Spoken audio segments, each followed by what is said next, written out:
था, उस समय मैं सोच रहा था कि लगभग 15 अप्रैल 20 अप्रैल तक हमें पता चल जाएगा कि आंकड़े कितने होने वाले हैं और इसका स्प्रेड कितना होने वाला है, और उसके अनुसार जो भी प्रोसीजर होगा, जो भी एक्शन होंगे, उसके अनुसार होंगे।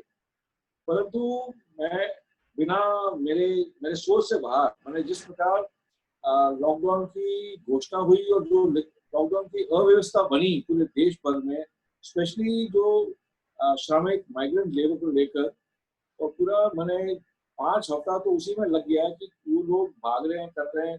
तो जो स्प्रेड हुआ है वायरस का, वो स्प्रेड मैंने कोई एक्सपर्ट भी नहीं बोल सकता था कि स्प्रेड ऐसे होने वाला है। और जितना ज्यादा स्प्रेड हुआ है in terms of country wide, अब तो पहले तो ऐसे स्टेट थे और ऐसे डिस्ट्रिक्ट थे, मैं राजस्थान की बात कर सकता हूँ, वहाँ इतने सारे डिस्ट्रिक्ट थे जो 100% ग्रीन थे। वहाँ डिस्ट्रिक्ट में एक भी केस नहीं था। आज शायद 2 डिस्ट्रिक्ट है राजस्थान में जो ग्रीन है, बाकी सब डिस्ट्रिक्ट में लगातार केसेस बढ़ रहे हैं। क्योंकि केसेस अभी भी बढ़ रहे हैं और काफी तेजी से बढ़ रहे हैं, तो मैं कुछ भी नहीं कह सकता कि इम्पैक्ट कैसा रहेगा, क्योंकि अभी तो इम्पैक्ट का तो हम एनालिसिस कर सकते हैं जब पीक हो जाए। अभी पीक तो हुआ ही नहीं है, और जब तक पीक नहीं होगा तो हम कुछ भी नहीं कह सकते। हम तो अभी भी, मैं मानता चलता हूँ, हम अभी भी लॉकडाउन में है because of impact spread. Financial जो भी लॉसेस हुए वो कवर हो सकते हैं सर, लेकिन सोशली आप देखते हो जैसे कि माइग्रेंट वर्कर चले जा रहे हैं, स्टेट से स्टेट जब जा रहे हैं तो उनको स्टेट लेने के लिए मना कर रही है, या फिर कुछ अलग से मुसीबतें आ रही है, ये एक दीवार बन रही है सर। हाँ, आपने बहुत अच्छा कहा, बहुत अच्छा ऑब्जर्वेशन आपका। कि मैंने सपोज मैं आपकी फैक्ट्री में काम करता हूँ और आपकी फैक्ट्री 24 मार्च को बंद हो गई, और मेरा आपसे पुराना संबंध है, मैं कई वर्षों से आपके यहाँ काम कर रहा हूँ, सडनली रातों रात बंद हो गई, तो और मेरे पास और कुछ चारा ही नहीं है वहाँ, मैं कहीं और का रहने वाला हूँ। सो ऑब्वियसली मैं वहाँ से निकलूंगा, क्योंकि मुझे वहाँ आपकी फैक्ट्री में मुझे कुछ दिख नहीं रहा, फ्यूचर नहीं दिख रहा, क्योंकि आपने तो बंद कर दी और आपके पास समय भी नहीं था कि कुछ व्यवस्था करने का। तो इसका मतलब आपके और मेरे बीच में जो संबंध था, उस संबंध में कहीं ना कहीं डाउट हो गया, कहीं ना कहीं विश्वास टूट गया आपका मेरा आपस में। आपको मेरे पर विश्वास कम हो गया क्योंकि मैं छोड़ के चले गया, मुझे आप पर विश्वास कम हो गया कि आपने फैक्ट्री मुझे बिना बताए फैक्ट्री बंद कर दी, क्योंकि मैं तो टीवी देखता नहीं हूँ ना, मुझे जानकारी है कि कितने बजे लॉकडाउन हो जाएगा। तो मैं तो एक गरीब मजदूर हूँ। हमारे बीच में जो संबंध था एक फैक्ट्री मालिक और कर्मचारी का, वो संबंध अचानक बिना कोई नोटिस, बिना कोई समझ, वो संबंध टूट गया। ये जो सोशल डैमेज है, इसकी कोई पूर्ति नहीं कर सकता, क्योंकि ये डैमेज लॉन्ग टर्म डैमेज है। और जो मैंने, पैसे तो बनते रहेंगे, लोग बनाते भी हैं पैसे, लोग बैंकरप्ट हो जाते हैं और वापस आ जाते हैं, पैसे की तो मुझे कोई चिंता नहीं, मुझे चिंता इंसान की है, और इंसान में जो संबंध है उसकी चिंता है, और ये मुझे बहुत दुख हो रहा है। जरूर सर, यही बात है कि जैसे अभी ये माइग्रेशन जो हुआ है, जैसे रिवर्स माइग्रेशन बोलेंगे हम लोग, जहाँ के काम पे गए थे वो फिर वापस अपने गांव में आए हुए हैं, तो ये उनकी व्यवस्था वहां पे की जाए, इसलिए युवाओं को साथ में लेके कुछ सामाजिक गतिविधियां अभी शुरू करने का समय सही है ये। मैं जानता हूँ ये सही है, अगर आपके एरिया में आपके जहाँ आपका काम कारोबार है, जहाँ आपका व्यवस्था है, यदि उस एरिया में तो मैप है, कंटेनमेंट, मैंने यदि कंटेनमेंट जोन हो तो आप वैसे भी नहीं कर सकते, परंतु वायरस का जो मैप है, अगर उसको आप प्लॉट करें मैप को, तो उससे पता चल जाएगा कि कहाँ कहाँ इन्फेक्टेड एरिया है, या इन्फेक्टेड फैमिली है, या इन्फेक्टेड हाउस है। तो उसको फॉलो करते करते, क्योंकि मैं ये जो आज को लोग चर्चा करते हैं ना, हर्ड इम्यूनिटी, कि आप सबको एक्सपोज कर दीजिए और इम्यूनिटी बढ़ जाएगी, मैं उसमें विश्वास नहीं करता। मुझे लगता है कि ये एक पता नहीं ये कॉन्सेप्ट कोई अंग्रेजी कॉन्सेप्ट है जो मेरे समझ बाहर है, क्योंकि इसमें अगेन वही है कि उसमें हमें आपस में विचार करके या विश्वास करके नहीं कर रहे, हम तो सब कह रहे हैं चलो आप कूदो पानी में, अगर आप तैरते हो तो आप तैर जाओगे, नहीं तो आप डूबो। डूबो। ये कॉन्सेप्ट मुझे पसंद नहीं है। और मैं समझता हूँ कि सबको विश्वास में लेकर, यदि कोई है कारोबार जो चालू हो सकता है, उसका एरिया चेक करके, प्रोसीजर्स चेक करके, मैं चाहता हूँ कि ये कारोबार जरूर चालू है। और समाज सेवी संस्थाएं हो, युवाओं के संगठन हो, आप जैसे सक्रिय सामाजिक कार्यकर्ता हो, आपको जरूर सक्रिय होना चाहिए, परंतु प्रिकॉशंस लेकर। प्रिकॉशंस में हमें ढील नहीं देनी है, क्योंकि आप जानते हैं और मैं जानता हूँ कि अपने हेल्थ फैसिलिटीज पर वैसे भी कम थी, इंडिया के रिक्वायरमेंट के अनुसार वैसे भी कम थी, और हेल्थ फैसिलिटीज पर जितना अभी स्ट्रेन पड़ रहा है, हम हमारी गलती से स्ट्रेन और क्यों दें? हम तो मानता हूँ कि हम लोग समझदार हैं, तो हमें समझदारी से काम करना चाहिए, लॉजिक से काम करना चाहिए, अकल से काम करना चाहिए, और उसके अनुसार काम करेंगे तो मुझे लगता है कि कारोबार संभाल सकते हैं, बट विद केयर। हाँ सर, लेकिन आगे तो देखिए हर कोई कह रहा है कि ये कोरोना है, जाएगा नहीं, इसके साथ रहने की हमें आदत डालनी चाहिए, प्रिकॉशन जो भी मेजरमेंट है उसको फॉलो करना चाहिए। तो उसमें कुछ नई अपॉर्चुनिटीज दिखती है आपको, जैसे बिजनेस में कोई नई अपॉर्चुनिटी हो, या नया चेंज, जैसे एजुकेशन सेक्टर में बड़ा चेंज आ गया, टेक्नोलॉजिकल यूज हम लोग कर रहे हैं अभी। ऑफ कोर्स वो जैसे जो चेंज है एजुकेशन सेक्टर में आया है, वो बिजनेस में भी आएगा, बिकॉज बिजनेस में इतना कारोबार है, उसमें एक्चुअली वास्तव में ऑफिस में कितना इंसान चाहिए ऑफिस में, how much of the office work can be done from home या अनदर दूसरी स्पेस से। हमारी यहाँ आदत है, जो मैं पत्रकार था, हमारी आदत है कि चाहे काम हो या नहीं हो, ऑफिस जरूर जाना है। सही तो ये स्टोरी ऑफिस में नहीं मिलती ना, सही स्टोरी सही तो सही। स्टोरी तो घूमने से मिलती है। घूमने से। अगर उस समय आपके पास लैपटॉप है, आपके पास dongle wifi connection, internet connection है, तो आप स्टोरी कहीं से भी लिख सकते हो। आप एक्चुअली अपना पेज, जो अखबार का पेज है, आप उसको कहीं से भी डिजाइन कर सकते हैं, क्योंकि आपके पास अभी जो हार्डवेयर बन गया है लैपटॉप लेवल का, वो हार्डवेयर पर्याप्त है डिजाइन करने के लिए, और फर्स्ट क्लास डिजाइन करने के लिए। आपको केवल इंटरनेट कनेक्शन चाहिए, जो आजकल डोंगल में गांव गांव में मिल रहे हैं सर। अच्छा अच्छी स्पीड में। तो काम जरूरी नहीं काम एक ऑफिस से हो। ये चेंजेस जो आई हैं, तो टेक्नोलॉजी जैसे आपने एजुकेशन सेक्टर का बोला, तो same applies to different sectors also, और वो सेक्टर्स को स्वयं को चेंज करना पड़ेगा कि वास्तव में हमें कितने लोगों को इकट्ठा करने की आवश्यकता है। आप जितना लोग ज्यादा इकट्ठा करोगे, आपके इन्फेक्शन के चांसेस बढ़ते हैं। अगर आप कह रहे हैं कि we have to live with it, ठीक है, we will live with it, तो लिव विद का मतलब नहीं कि हम भीड़ करके लिव करें। आप अपने कमरे में, अपने घर में लिव करें और काम भी कर सकते हैं। ये चेंज हमें एक्सेप्ट कर सकते हैं, मालिक को एक्सेप्ट करना चाहिए, एक्सेप्ट करना चाहिए कि जरूरी नहीं कि मुझे मेरे पास काम भी नहीं, फिर ऑफिस चलता हूँ चाय पीने के लिए, ये टाइम वेस्ट की बात है। सही सही। पेट्रोल वेस्ट कर रहे हैं, तेल वेस्ट कर रहे हैं। जैसे ऐसे जैसे देखा जाए लॉकडाउन कैसा होता है देखने के लिए भी लोग बाहर आ रहे हैं, शुरू शुरू में ऐसा हुआ था। हाँ हुआ था। अभी ये मुझे याद है, जब हम छोटे थे, वो जोधपुर में एक बार कर्फ्यू लगा था, लोगों ने कहा कि देखते कर्फ्यू कैसा होता है, तो लाइफ में कभी कर्फ्यू नहीं देखा था ना। सही ये सही भी सही। कोई मनोरंजन के हिसाब से घूम रहे हैं, तो वो वायलेशन हो जाता है। ये जो इकोनॉमिकल लॉसेज जो है वो कवर करने में इंडस्ट्री को कितना समय लग सकता है सर आगे, क्या आपकी इकोनॉमिक क्या कहती है उसमें? आई थिंक मैं तो वैसे इकोनॉमिक विशेषज्ञ हूँ नहीं, लेकिन जो मैं फॉलो करता हूँ या ऑब्जर्व करता हूँ, आई थिंक अलग अलग सेक्टर पर अलग फर्क पड़ेगा। I think most common sense बताता है कि आपका जो फूड सेक्टर है, वो जल्दी रिबाउंड करेगा, और भगवान की दया से लगता है कि मानसून भी अच्छा होगा, कहते हैं। ये जो इंडस्ट्री है वो सबसे पहले रिबाउंड करेगी, और investments logically, as a political person भी मैं कहता हूँ, एज एन इंडियन मैं कह रहा हूँ, इन्वेस्टमेंट्स तो ज्यादा होना चाहिए हेल्थ सेक्टर में। अगर इन्वेस्टमेंट बढ़ेंगे, फिर ऑब्वियसली वो इंडस्ट्री भी जल्दी रिबाउंड करेगी। और मुझे लगता है कि ऑटोमोबाइल सेक्टर थोड़ा टाइम लगेगा, क्योंकि जो डिमांड वैसे भी कम हो गया था बिकॉज ऑफ इकोनॉमिक डाउन, मंदी से वैसे भी आ गई थी पहले, तो ऑटोमोबाइल सेक्टर में अभी भी टाइम लगेगा। राजस्थान से हिसाब से बोला तो महाराष्ट्र में तो इतनी आवश्यकता नहीं है, लेकिन हमारे यहाँ सबसे बड़ी आवश्यकता है टूरिज्म सेक्टर की।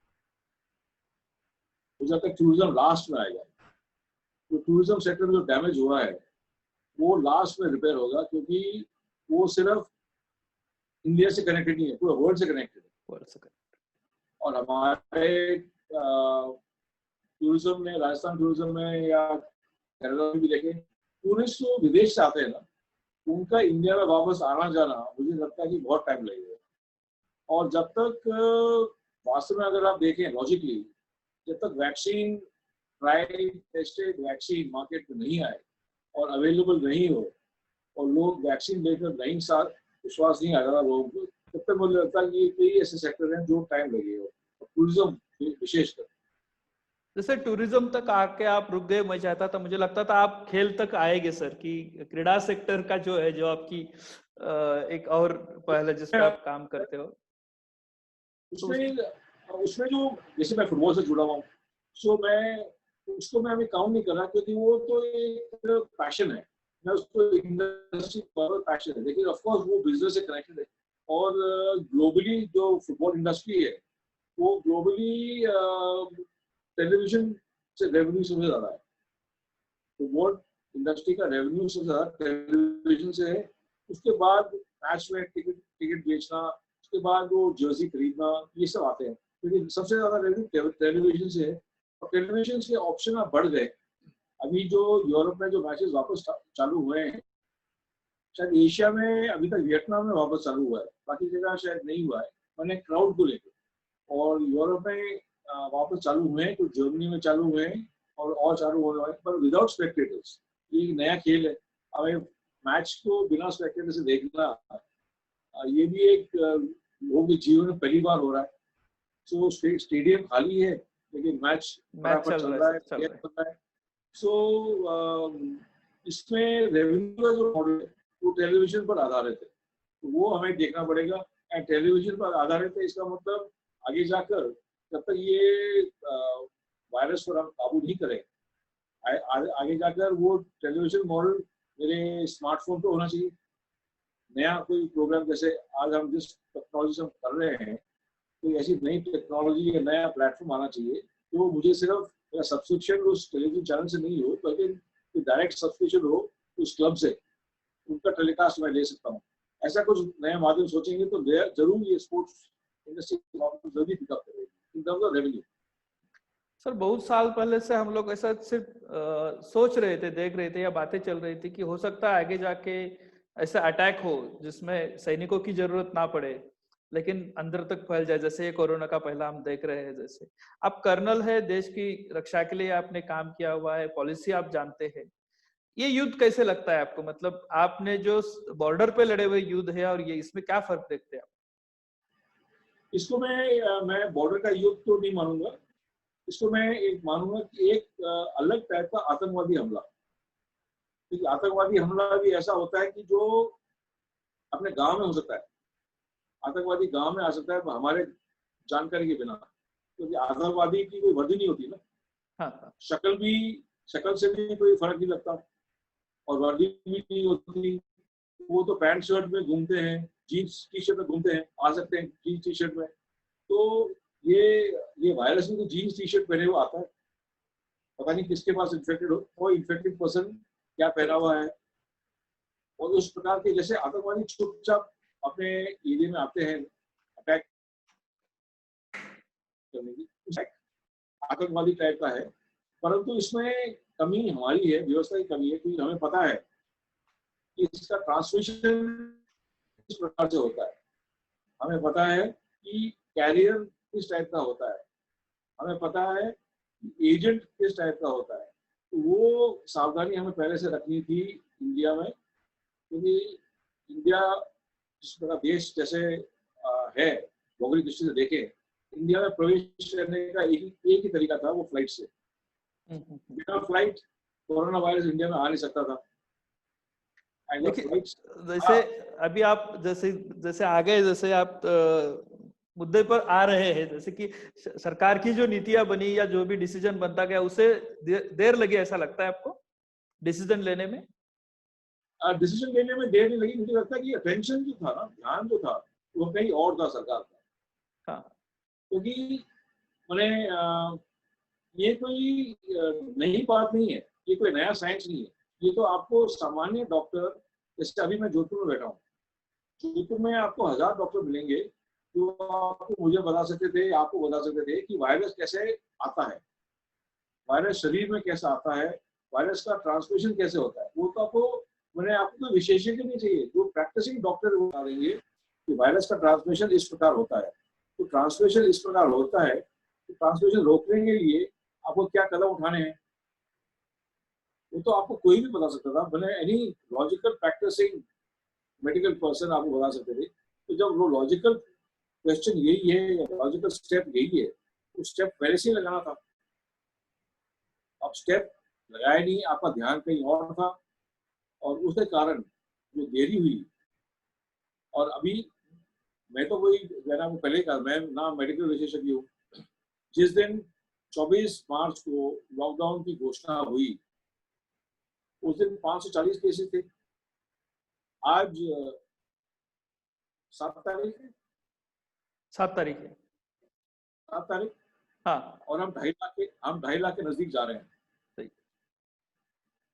तो इसका मतलब आप कुछ भी डेटा एनालाइज करो, आप कुछ भी डेटा प्रेजेंट करो, इसका मतलब लॉकडाउन फेलियर हुआ ना।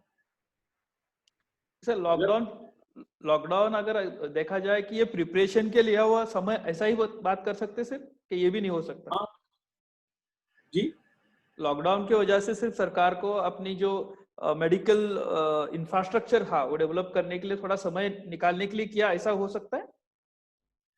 इंफ्रास्ट्रक्चर ऐसा, मैं आपको बताता हूँ, ये इंफ्रास्ट्रक्चर उस प्रकार का इंफ्रास्ट्रक्चर नहीं है जो टेम्पररी जो भी आप टेम्पररी। टेम्पररी हॉस्पिटल बना रहे हैं, वो वैसा इंफ्रास्ट्रक्चर नहीं है। हाँ ये इंफ्रास्ट्रक्चर ऐसा चाहिए हमें कि जो परमानेंट रहेगा। क्योंकि वैसे भी मेडिकल इंफ्रास्ट्रक्चर की कमी है हमारे अपने, आप भी जानते हैं, मैं भी जानता हूँ। हाँ। तो ये इंफ्रास्ट्रक्चर नया तो इंफ्रास्ट्रक्चर बना नहीं है ना, नया तो कोई टीम आई नहीं है। तो जो है, और सॉरी, आप क्या बोल रहे थे? हाँ सर बोलिए बोलिए, आप बोलिए सर। कि मैं, ये जो समय मिला है अपने पास, इस समय में प्रोडक्शन फैसिलिटीज भी बड़ी नहीं है, क्योंकि आपने वो लॉकडाउन में थे। अब तो सिर्फ मैंने जो लॉजिकल स्टेप्स थे वो पहले उठाने थे। और आपको पता है कि इंडिया की जो इकोनॉमिक व्यवस्था है, उसमें मेरे गांव के लोग महाराष्ट्र में रहते हैं, मेरे गांव के लोग कर्नाटका में रहते हैं। कहीं ना कहीं ये प्रॉब्लम होगा, तो आप सावधानी से कदम उठाइए, उनको घर जाने के समय दीजिए, व्यवस्था दीजिए, और अगर व्यवस्था की आवश्यकता, खुद की गाड़ी में जाने दीजिए। अब ये सब हो जाने के बाद आप कंप्लीट लॉकडाउन करिए, और लॉकडाउन करिए घंटे के हिसाब से, तो मुझे लगता है कि किसी को कोई परेशानी नहीं होती। सब चाहते हैं कि हम एक स्वस्थ जीवन रहे, सावधानी से रहें, सबकी अक्लमंद जिंदगी रहने की इच्छा है। परंतु अब अव्यवस्था करके, उनको डाल के, और फिर कहते हैं कि आप यहीं रहो, जब वहां उनके पास कोई व्यवस्था नहीं है रहने की, खाने की, पीने की, और आपकी ऐसी फैक्ट्री बंद हो गई, सपोज मैं जैसे बोल रहा हूँ, तो क्या करेगा वो इंसान, या वो फैमिली क्या करेगी? वो तो भूखे रहेंगे ना वहाँ। अब भूखा भूखा एक प्रदेश में रहना है या भूखा गांव में रहना है, इसमें तो बहुत फर्क पड़ता है ना इंसान को। फर्क पड़ता है, गांव में रहेगा तो अपने परिवारजनों के साथ रहेगा, कुछ ना कुछ करता लाइफ रहेगा। रहेगा, सहायता मिलेगी कहीं से। ये जो कदम, लॉजिकल कदम उठाने थे, वो नहीं उठाए। इसके कारण जो मैं बताया आपको, 540 से लेकर 2.5 लाख। नहीं, आप जो कि एक जर्नलिस्ट करके, क्योंकि आप सांसद भी रह चुके हैं और जर्नलिस्ट भी है आप, क्या आपको लगता है कि इस समय में जो राजनीति नहीं करनी चाहिए थी, पूरा क्योर करने के लिए काम करना चाहिए था एक दिल से सबको मिलके, ये काम हुआ ऐसे? पूरी तरह से नहीं हुआ, पूरी तरह से नहीं हुआ। इसमें जो कोरोना वायरस की जो व्यवस्था है, आज कोरोना वायरस की बात कर रहे हैं, कल और कोई वायरस होगा, परसों कुछ और था। हेल्थ व्यवस्था या जो प्राकृतिक कुछ हो जाए, उसमें आवश्यकता किसकी है? सबसे ज्यादा आवश्यकता भारत का जो संघीय ढांचा है, सबसे ज्यादा आवश्यकता है कि जिला प्रशासन सक्रिय रहे। जिला प्रशासन अगर सक्रिय है, और सावधान है तो आप सब कुछ संभाल सकते हैं इंडिया में। आप चाहे तमिलनाडु में हो, चाहे कश्मीर में हो, कहीं भी हो, जिला प्रशासन के पास सुविधा है, समय है, तो सब कुछ कर सकते हैं। आप उनको सहयोग करें, ना कि उनसे आप चाहें कि वो दबे रहें और मेरी प्रशंसा हो। तो फिर ये ढांचा सुधरेगा नहीं, ना व्यवस्था सुधरेगी। जिला प्रशासन को आप छूट दे दें अपने विवेक से काम करने की, सब आराम से हो जाता है, ये मुझे पूर्ण विश्वास है। अब इनडायरेक्टली ये कहना चाहते हैं सर कि एडमिनिस्ट्रेटिव और पॉलिटिकल दोनों अलग अलग होकर सिर्फ एडमिनिस्ट्रेशन काम करता तो अच्छा हो जाता? 100% ये कहना चाहता हूँ। ठीक है सर। रघुवीर कुछ पूछना चाहता है सर। रघुवीर। सर जैसे कि कोल्हापुर ये फुटबॉल के लिए बहुत माना जाता है, यहाँ पे खिलाड़ी भी बहुत तैयार हुए हैं। तो सर युवाओं के लिए आप एज अ फुटबॉल के वाइस प्रेसिडेंट आप क्या सोचते हो कि अगर उन्हें कुछ संधि मिलेगी या कुछ अवसर, नया अवसर? सर आपकी आवाज कम आई थी क्या? फुटबॉल क्या बोला मैंने कहा, हेलो। हाँ हाँ, आपकी आवाज कम आई, थोड़ा लास्ट में क्या बोला था? हाँ सर जी, मैंने सर ये कहा कि कोल्हापुर फुटबॉल का एक गढ़ रहा है जी। तो अभी युवा जो स्पोर्ट्स में है, फुटबॉल गेम में, उनके लिए कोई अवसर?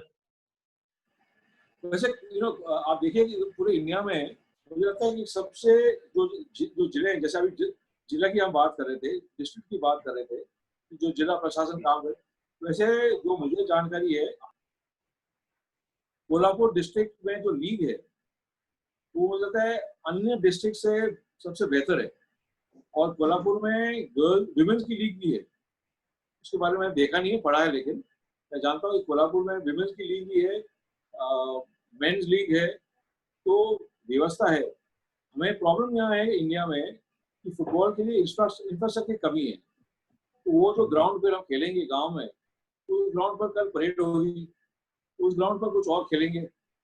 तो जब तक फुटबॉल के लिए कोई ग्राउंड, पक्का ग्राउंड नहीं बने और केवल फुटबॉल के लिए रहे कि आज खिलाड़ी 5 बजे खेलते हैं, कोई छोटा बच्चों का ग्रुप होगा वो सवेरे खेल सकता है, ये अगर हम देखेंगे सबको जोड़ने के लिए हमें एक डेडिकेटेड ग्राउंड तो चाहिए। गांव में अगर एक भी हो जाएगा तो मुझे लगता है कि इससे जो क्रांति आएगी खेल में, हम कोई कल्पना नहीं कर सकते इसके बाद।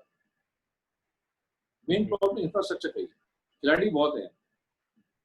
सर अभी जो टेक्नोलॉजिकल चेंजेस आएंगे, हर इंडस्ट्री में टेक्नोलॉजी अपनाई जाएगी, तकनीकें बदल जाएगी या कोई नए प्रोडक्ट आएंगे, नए सर्विसेज आएंगे, तो इसके लिए जो स्किल डेवलप करना चाहिए उसमें आप क्या सजेस्ट करोगे? जैसे युवाओं के लिए मतलब कौन से सेक्टर में वो ज्यादा अपॉर्चुनिटी पा सकते हैं, या कुछ सिस्टम नई डिजाइन करनी चाहिए उनको स्किल डेवलप करने के लिए?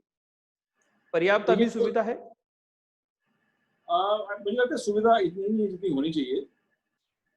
अब जो मैं वापस मैं कह रहा हूँ, जो भविष्य, जो अभी जो दिशा हम देश या विदेश, अभी पूरी दुनिया, विश्व जो दिशा में जा रहा है, अब सबको चिंता हो गई है स्वास्थ्य व्यवस्था की। अब प्राइमरी चिंता तो सबकी यही है कि हम स्वस्थ रहें, हम बीमार नहीं पड़े, खाने पीने का हम सावधानी से रहें। अब कितने परिवार है, मैं जानता हूँ, जिन्होंने कभी जीवन में सवेरे सवेरे काढ़ा नहीं पिया होगा, और इस लॉकडाउन के समय वो परिवार जबरदस्ती बच्चों को पिला रहा है। सही। तो सब वो अपनी इम्यूनिटी के लिए, इम्यूनिटी बढ़ाने के लिए कर रहे हैं। इसका मतलब हेल्थ की चिंता सबसे ज्यादा है, वो होनी भी चाहिए, स्वस्थ रहे, सबको स्वस्थ रहना चाहिए। तो ये जो भविष्य में जो हेल्थ इंडस्ट्री है, चाहे मेडिकल वर्कर हो, स्वास्थ्य कर्मी हो, डॉक्टर, चाहे वो इंडस्ट्री हो, या फिर जो फार्मा इंडस्ट्री हो, क्योंकि फार्मा में भी जो रिसर्च, अभी तो रिसर्च का प्रायोरिटी है कोरोना वायरस का वैक्सीन, परंतु वो रिसर्च उसके बाद रुकेगा तो नहीं। कोरोना वायरस वैक्सीन बनने के बाद वो रिसर्च कहीं और दिशा में काम करेगा, वो भी करेगा तो स्वास्थ्य में। तो ये रिसर्च फैसिलिटीज और अच्छी हो, उस रिसर्च में अपने युवा जुड़े, चाहे टेक्निकल रूप से जुड़े, सहयोगी रूप से जुड़े, वहाँ उस रिसर्च की तो अगर हम व्यवस्था में देखें या वो स्किल इन्हांसमेंट अगर हम कर सकते हैं तो उसमें 100% भविष्य सिक्योर है। वो तो रहेगा, वो आजीवन रहेगा। अब आने वाली पीढ़ियों के लिए वो फार्मा इंडस्ट्री तो बढ़ती ही जाएगी, उसमें कोई कमी नहीं आ सकती।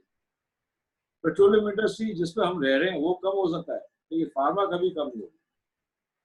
हाँ, लेकिन सर ये जैसे कि स्पेसिफिक राजस्थान के लिए देखा जाए तो राजस्थान की कला जो है, कला कुशल करने वाले जो कारागिर है, उनके लिए पर्याप्त एजुकेशन सिस्टम है या स्किल डेवलपमेंट सेंटर्स बने हैं?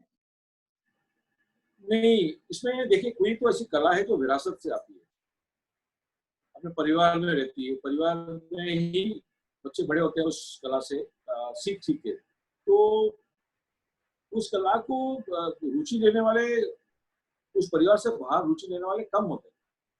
तो वो जिनकी रुचि भी है वो सीख तो लेते हैं, लेकिन वो परिवार की विरासत है और परिवार उसी विरासत को ही आगे बढ़ाता है।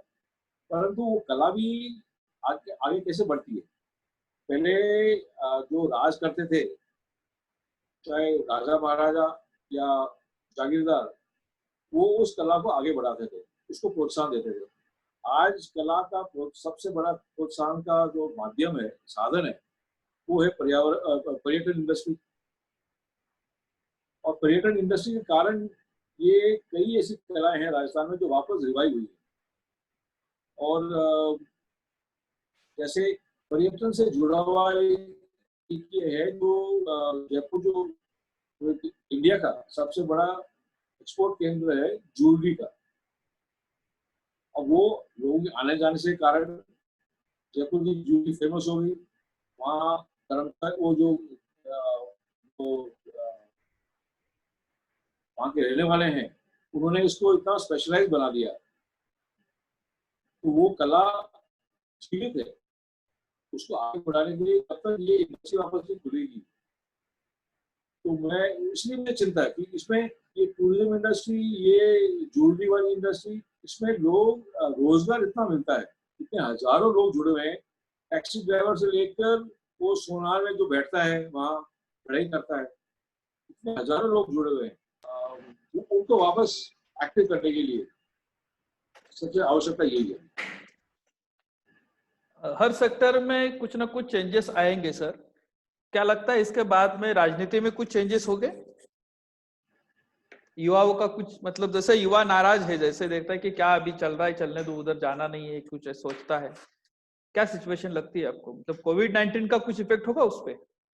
हाँ, हो सकता है। युवाओं का जो विश्वास टूटा है ना, जिस प्रकार जो अचानक जो बेरोजगारी हुई है, जैसे मंदी से तो वैसे भी हो रही थी, परंतु अचानक मैंने एक दिन द्वार बंद कर दिए।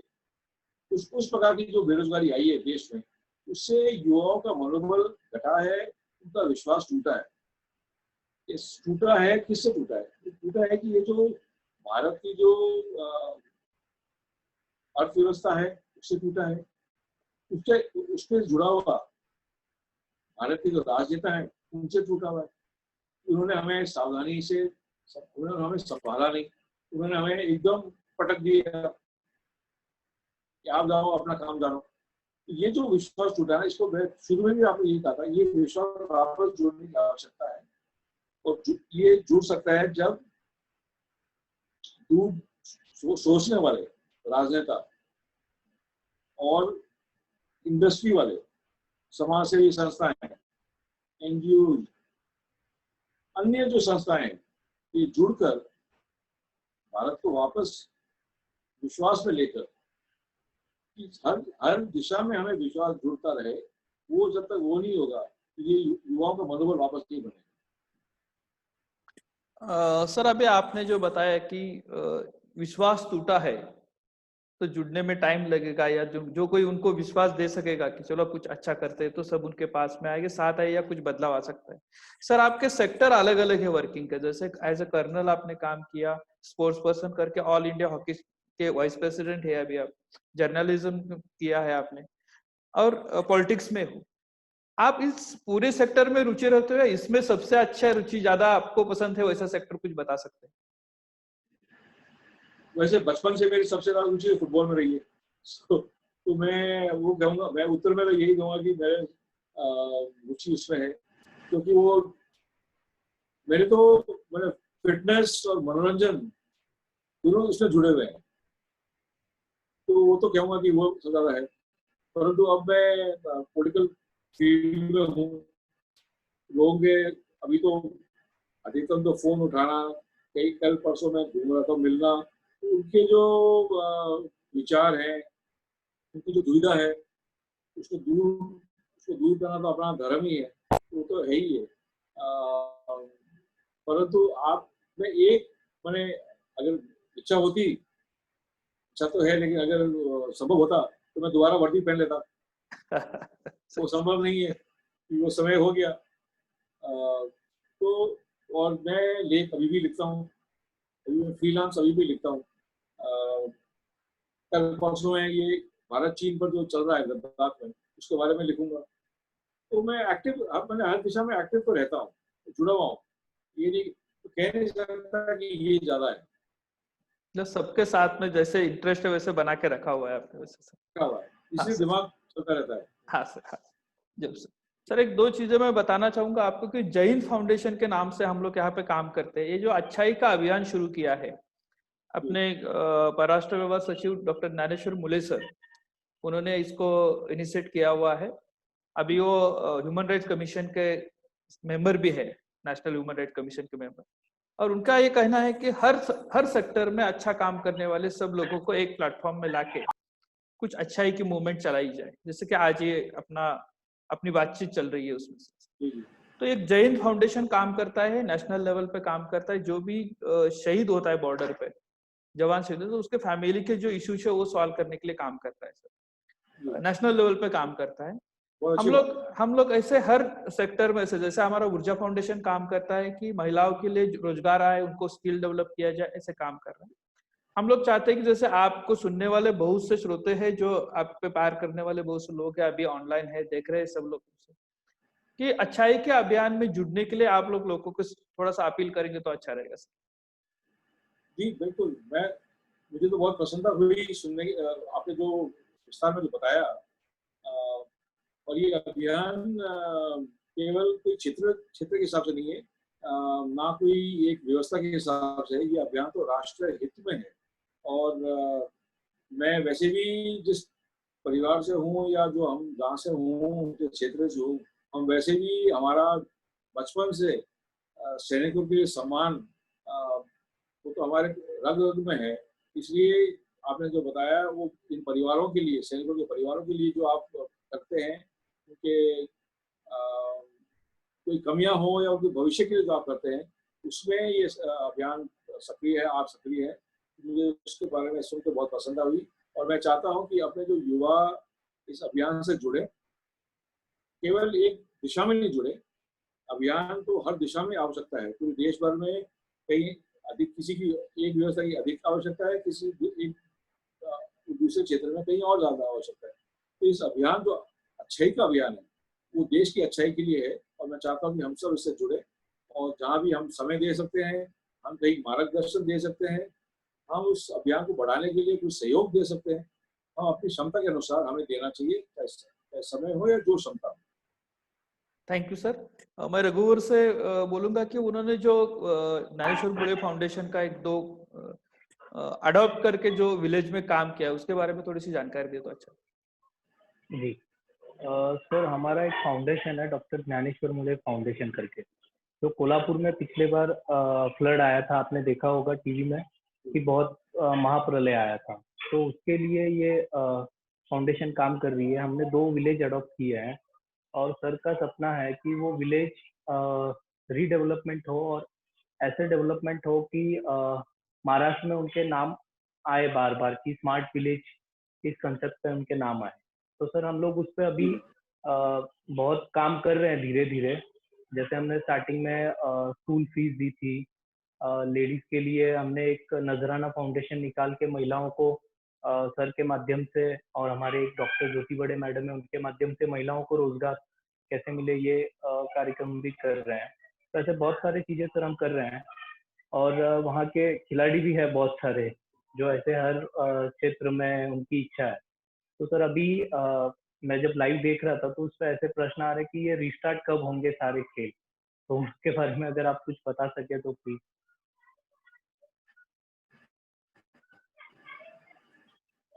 सर सुन पा रहे हैं सर, आप आवाज आ रही है? नहीं, आवाज बंद हो गई एकदम। हाँ अच्छा, हाँ, नहीं रघुवीर चाहता है हेलो। कि आप थोड़ा बता दें कि ये आगे जाके क्रीडा का जो भी अभी सब रुका हुआ है कब तक शुरू हो सकता है या रिस्टार्ट हो सकता है, आप थोड़ा बताइए सर।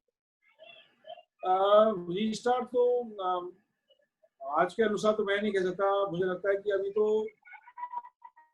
अक्टूबर के पहले संभव ही नहीं है। जहाँ है, जहाँ हो रहा है रीस्टार्ट, वहाँ कॉन्टैक्ट हो रहा है सिटी के हिसाब से, बिना कॉन्टैक्ट हो रहा है। तो बिना कॉन्टैक्ट तो खेल तो मतलब ही नहीं है, वो कोई रौनक नहीं है। तो आप अक्टूबर तक तो सेफ्टी के हिसाब से वो करना भी नहीं चाहिए।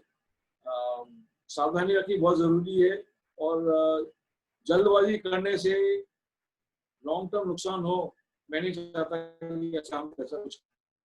ये गांव अडॉप्ट करे हैं उनको आप एक वर्ल्ड विजन के हिसाब से देखिए। ये गांव ऐसे हो जाने चाहिए कि दुनिया भर से लोग आए कि ये हमें मॉडल विलेज देखना है, और वो प्रयास करे, चाहे इंटरनेशनल फ्लाइट से आए, वो प्रयास करें कि कोल्हापुर में ये 2 गांव हैं जो बिल्कुल मॉडल विलेज के हिसाब से, इंडियन विलेज के हिसाब से उनका जीवन मॉडल जीवन है, स्वच्छ, स्वस्थ और पर्यावरण फ्रेंडली। हर दिशा से वो देखना चाहेंगे ये मॉडल विलेज हमें भी अपनाना है अपने एरिया में, तो कैसे चलता है तो विलेज देखना आना चाहिए। अब इन विलेज को ऐसा बनाइए। बिल्कुल सर, ये हर 360 डिग्रीज में वहां पे काम कर रहे हैं ये लोग। जैसे कि शुरू में सर ने बताया ये गति का, स्पीड का प्रतीक है, तो महिलाओं को गाड़ी चलानी आनी चाहिए, छोटी छोटी बातों का ख्याल रख रहे हैं वो लोग। तो लाइसेंस निकालो, प्रतिभा सिंगारे मैडम मेरे ख्याल से है, उन्होंने वहां पे कैंप लिया, उनको लाइसेंस निकाल के दिया, ट्रेनिंग का कुछ तो कर दिया। वहां से वो वेजिटेबल ले रहे डायरेक्ट किसान से, और वो शहर में लाके दे रहे हैं, जैसे मीडिएटर कम कर रहे हैं ताकि किसान को ज्यादा मुनाफा आ जाए। हाँ बिल्कुल। वैसे 360 डिग्रीज में वहां पे काम चल रहा है सर। रघुवीर ये सब अभी कर रहा है वहां पे 2 सिटीज के लिए, उसको भी बताइए। सर थोड़ा समय कम है तो आगे मैं एक पूछना चाहता हूँ। जैसे 91 में हमने पॉलिसी ले ली ग्लोबलाइजेशन की, और अभी 2020 में हम लोग बोल रहे हैं कि चाइनीज प्रोडक्ट को बैन करो। क्या लगता है सर, फिजिबल है? फिजिबल तो अगर आप चाहो तो है, लेकिन आप 91 का आप क्यों सोच रहे हो? आप तो 2000 साल पहले जाइए ना। आप, हम तो राजस्थान के रहने वाले हैं। हमारे यहाँ से पर्शिया में, ईरान, अब आज ईरान है, ऊँटों पर सामान जाता था, ऊँटों पर सामान आता था। ये तो 2000 पहले की बात है, 3000 साल पहले की बात है। और आप कोल्हापुर में हैं, आप तो कोस्ट के पास हैं। पूरा भारत का पूरा कोस्ट, ये कोंकण कोस्ट हो या मलाबार कोस्ट हो, कोरोमंडल कोस्ट हो, यहाँ से तो सैकड़ों पीढ़ियों से ट्रेडिंग हो रही है। तो ये ग्लोबलाइजेशन तो, भारत तो पहले ही ग्लोबलाइज था, चाहे विचारों से, चाहे अर्थव्यवस्था से। अरे ग्लोबलाइजेशन हमारे लिए कोई नई बात नहीं है, और भारत ग्लोबलाइजेशन के कारण ही भारत एक सोने की चिड़िया बनी थी। ये कोई अपने आप को बंद दिमाग बंद करने से, अर्थव्यवस्था बंद करने से भारत सोने की चिड़िया थोड़ी बनी थी। आप बंद करने से सोने की चिड़िया नहीं बना सकते। आप कॉन्फिडेंट रहिए, जो पहले भारत की क्षमता थी उसको अपनाने के लिए आप बाहर जाइए, बाहर से लाइए, विश्वास रखिए भारत में इतनी शक्ति है, इतनी क्षमता है, वो किसी को टैकल कर सकता है। और ये चीन के प्रोडक्ट्स बॉयकॉट करने से मुझे लगता है कोई सेंस नहीं है। हमें अपने प्रोडक्ट्स चीन बेहतर बनाने चाहिए, क्योंकि चीन के प्रोडक्ट्स वैसे भी इंडिया में बिकते हैं क्योंकि वो सस्ते हैं, टिकाऊ नहीं है, चलते नहीं है। कुछ समय चलेंगे फिर हम देखेंगे वो तो काम की नहीं है, तो वैसे ही ग्राहक को छोड़ देगा। ये बॉयकॉट करने का मतलब आपको कुछ प्रॉब्लम है चीन से। प्रॉब्लम किसका होना चाहिए? प्रॉब्लम तो हमें अपने सुधार का होना चाहिए। हम सुधरें, हम और बेहतर बने, आत्मविश्वास बढ़े, ऐसा भारत बनाना चाहिए, ना कि बॉयकॉट करो या उसको छोड़ो या उससे भेदभाव रखो। ये मैं इसमें विश्वास करता हूँ। मुझे विश्वास है कि भारत में बहुत क्षमता है, तो वो उस क्षमता के अनुसार जिए, आराम से जी सकता है। हाँ, यही विश्वास चाहिए सर जो आपने दिया, वही विश्वास सबके लिए चाहिए कि हम कुछ सस्ता सुंदर टिकाऊ ऐसा बनाए जो कंपटीशन में उसके सामने खड़ा हो जाए। बिल्कुल, हाँ बिल्कुल। बिल्कुल सर। बहुत बहुत धन्यवाद सर, आपने इतना बिजी शेड्यूल होने के बावजूद टाइम निकाला, अच्छी सी बातें हुई आपकी। और हम एक सेक्टर का आदमी लेते तो अलग अलग बातें हो सकती थी, आज 3-4 सेक्टर में सब मिला के आपके यहाँ से बातें हुई। हम उम्मीद से आपके पास में फिर से आएंगे अच्छाई का अभियान लेके, ताकि राजस्थान में हमारा मुझे आपको बताने में गर्व है कि ये महाराष्ट्र के बाहर जो शो हुआ उसका पहला आज राजस्थान का शुरुआत हुआ है रघुवीर की वजह से, और इससे आगे भी चलता रहेगा। आप अभियान के लिए आपकी शुभकामनाएं हम चाहते हैं, आपके आगे फ्यूचर के लिए बहुत बहुत अच्छाई के अभियान की तरफ से, ऊर्जा फाउंडेशन की तरफ से शुभकामनाएं सर आपकी। Thank you sir. Thank you, बहुत बहुत धन्यवाद। स्वस्थ रहिए, सावधान रहिए। Thank you sir.